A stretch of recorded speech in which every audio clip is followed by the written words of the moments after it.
بسم اللہ الرحمن الرحیم۔ میرے عزیز بھائی اور بہنوں، السلام علیکم۔ میں آج ایک ایسے مقدمے کا ذکر کرنا چاہتا ہوں جس کا بڑا گہرا تعلق پاکستان کے آئین، پاکستان کے قانون، ہماری جمہوریت اور پھر موجودہ حکومت کے وجود کے قانونی جواز سے ہے۔ یہ ایک بہت صاف اور سیدھا مقدمہ گزشتہ 6 سال سے الیکشن کمیشن آف پاکستان میں لٹکا ہوا ہے۔ فیصلہ صرف اس لیے نہیں ہو پا رہا کہ کٹہرے میں کھڑے شخص کا نام نواز شریف نہیں، عمران خان ہے، اور فنڈنگ کے مقدمے میں ملوث جماعت کا نام مسلم لیگ نون نہیں، پی ٹی آئی ہے۔ میری بہنوں اور بھائیوں، آپ کو یاد ہوگا کہ 2017 میں ایک منتخب وزیر اعظم کو یعنی مجھے نکالنے کے لیے کس تیز رفتاری کے ساتھ کارروائی ہوئی تھی، بھگدڑ مچی ہوئی تھی۔ سپریم کورٹ کے جج صاحبان نے واٹس ایپ کے ذریعے ایک جے آئی ٹی قائم کی جس میں ملٹری انٹیلیجنس اور آئی ایس آئی کے نمائندوں کو بھی شامل کیا گیا، اور پھر کس طرح 60 دنوں میں جے آئی ٹی کو رپورٹ دینے کا حکم دیا گیا، پھر کس تیزی سے پاناما کیس میں میرے خلاف فیصلہ آیا اور بیٹے کی کمپنی کے اقامے کی بنیاد پر ایک وزیر اعظم کو برطرف کر دیا گیا۔ یاد ہے نا سب آپ کو؟ پھر آپ نے یہ بھی دیکھا کہ کس طرح احتساب عدالت کو پابند کیا گیا کہ 6 ماہ کے اندر فیصلہ دیا جائے، اور پھر کس طرح چابک مارنے کے انداز میں احتساب عدالت پر بھی ایک سپریم کورٹ کا نگران جج بٹھا دیا گیا۔ یہ سب کچھ آپ کی آنکھوں کے سامنے ہوا، اور پھر یہ حکم صادر کیا گیا کہ احتساب عدالت فوری فیصلہ دینے کے لیے ہفتہ وار چھٹی بھی نہ کرے، اور جج محمد بشیر کو بطور احتساب جج ایکسٹینشن بھی دے دی گئی، ان کے ٹینیور میں توسیع کر دی گئی۔ میری بہنوں اور بھائیوں، یہ تھا تصویر کا ایک رخ۔ اب تصویر کے دوسرے رخ کی طرف آتے ہیں۔ دوسرا رخ یہ ہے کہ پی ٹی آئی کی غیر قانونی فارن فنڈنگ کی تحقیقات کے لیے ایک مقدمہ 2014 میں دائر ہوا، یعنی آج سے تقریباً 6 سال پہلے۔ یہ مقدمہ مسلم لیگ نون یا کسی دوسری اپوزیشن جماعت نے نہیں، بلکہ پی ٹی آئی کے ایک بانی رکن نے دائر کیا تھا۔ آج تک یعنی اب تک اس کے اس سادے سے مقدمے کی 70 سماعتیں ہو چکی ہیں، 70۔ میرے بہنوں اور بھائیوں، اپنے سینے پر صادق اور امین کا تمغہ سجائے نعرے لگانے والا عمران خان، جو یہ کہتے تھکتا نہیں تھا کہ احتساب میری ذات سے شروع کیا جائے، یعنی عمران خان سے شروع کیا جائے، اب اپنے اقتدار اور اپنے سرپرستوں کی حمایت سے انصاف کی راہ میں سب سے بڑی رکاوٹ خود ہے۔ اس نے مختلف ہیلوں اور بہانوں سے 30 بار کیس ملتوی کروایا، 8 بار وکیل بدلے، الیکشن کمیشن کے 20 آرڈرز کو ردی کی ٹوکری میں ڈال دیا، جن میں جمع کی گئی رقوم کی تفصیلات بتانے کا کہا گیا تھا، ان سب کو اگنور کر دیا، نظر انداز کیا ان سب کو، اور ٹال مٹول کے لیے یعنی معاملے کو ٹالنے کے لیے اعلیٰ سطحوں پہ یعنی اعلیٰ عدالتوں میں 6 مختلف درخواستیں دائر کی تاکہ یہ کیس سنا ہی نہ جا سکے۔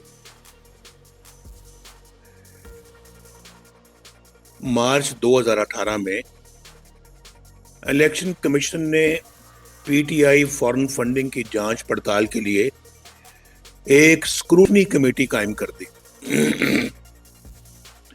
اور حکم دیا کہ 1 ماہ میں رپورٹ دی جائے۔ پتہ نہیں یہ نورا کشتی تھی یا کیا تھا، آج تقریباً 2.5 سال ہو گئے، کوئی رپورٹ سامنے نہیں آئی۔ اکتوبر 2019 میں الیکشن کمیشن نے ایک آرڈر پر لکھا کہ یہ کیس تاریخ میں قانونی عمل کی تذلیل کی بدترین مثال ہے، لیکن کسی بات کا کوئی اثر ہی نہیں ہوا۔ اب 7ویں سال میں عمران خان نے تسلیم کر لیا ہے، یہ 2-3 دن پہلے آپ نے بھی سنا ہوگا کہ فارن فنڈنگ میں خرابیاں ہوئی ہیں، لیکن پھر حسب عادت اس کی ذمہ داری اس نے اپنے ایجنٹوں پر ڈال دی ہے اور کہا ہے کہ ایجنٹوں نے یہ کام کیا ہوگا۔ بھائی یہ ایجنٹ کوئی راہ چلتے لوگ نہیں ہیں، بلکہ باقاعدہ پی ٹی آئی کے نام سے امریکہ میں رجسٹرڈ 2 کمپنیاں ہیں جو عمران خان کے حکم پر وجود میں آئیں اور اسی کی نگرانی میں ہی انہیں چلایا جاتا رہا۔ لیکن بات یہاں ختم نہیں ہوتی۔ اسٹیٹ بینک آف پاکستان نے پی ٹی آئی کے 23 اکاؤنٹس کی معلومات الیکشن کمیشن آف پاکستان کو فراہم کی ہیں۔ عمران خان نے ان میں سے 15 اکاؤنٹس کو چھپایا اور فراڈ کے ساتھ انہیں الیکشن کمیشن کو دی گئی رپورٹ میں شامل ہی نہیں کیا، جو کہ قانون کی سنگین خلاف ورزی ہے۔ عمران خان نے نہ کل رقم بتائی اور نہ ہی ذرائع بتائے اور نہ ہی کوئی منی ٹریل دی اور نہ ہی کوئی رسیدیں دیں۔ شفافیت کا ڈھول پیٹنے والے عمران خان کے مالی معاملات میں شفافیت کا نام و نشان ہی نہیں ہے، سرے سے ان میں اس کا وجود ہی نہیں ہے ایک شفافیت کا۔ مگر پاکستانی قوم یہ جاننا چاہتی ہے کہ کتنا پیسہ جمع ہوا اور یہ پیسہ کہاں گیا۔ اگر اس میں کوئی کرپشن نہیں ہوئی تو بھائی پھر چھپایا کیوں گیا؟ کیا یہ مشکوک اور غیر شفاف اکاؤنٹس منی لانڈرنگ کے زمرے میں نہیں آتے؟ منی ٹریل کہاں ہے؟ اور پھر الیکشن کمیشن قوم کو یہ تفصیلات دینے سے کیوں اور کس کے کہنے پر کترا رہا ہے، کیوں گریز کر رہا ہے؟ کیوں پاکستانی قوم کو اندھیرے میں رکھا جا رہا ہے؟ بھائی اس کیس کے حقائق روز روشن کی طرح عیاں ہیں۔ اس میں کچھ شک ہی نہیں ہے کہ عمران خان مجرم ہے، مگر فرار حاصل کرنے کے لیے اپنے جرم کو ایجنٹوں کے سر ڈال رہا ہے۔ الیکشن کمیشن کیوں اس معاملے پر فیصلہ نہیں کر رہا جبکہ ٹھوس ثبوت موجود ہے اور عمران خان کے پاس کوئی صفائی بھی نہیں ہے؟ یہ انصاف کی رسوائی اور پامالی کی شرمناک کہانی ہے، اور افسوسناک پہلو تو یہ ہے کہ بددیانتی، خیانت، بدعنوانی اور کرپشن کی اس واردات کو تحفظ دیا جا رہا ہے۔ قوم اس پر بھرپور احتجاج کرتی ہے۔ یہ احتجاج الیکشن کمیشن کی اپنی آئینی ذمہ داریوں سے کوتاہی اور بے جا تاخیر کے خلاف ہے، جس کا کوئی جواز نہیں ہے، اور یہ احتجاج ان کے بھی خلاف ہے جنہوں نے ایک بددیانت اور نااہل شخص کو ملک پر مسلط کرنے کے بعد اس کی چوری، اس کی بددیانتی اور اس کی لوٹ مار کی پردہ پوشی کو بھی اپنی ذمہ داری بنا لیا ہے۔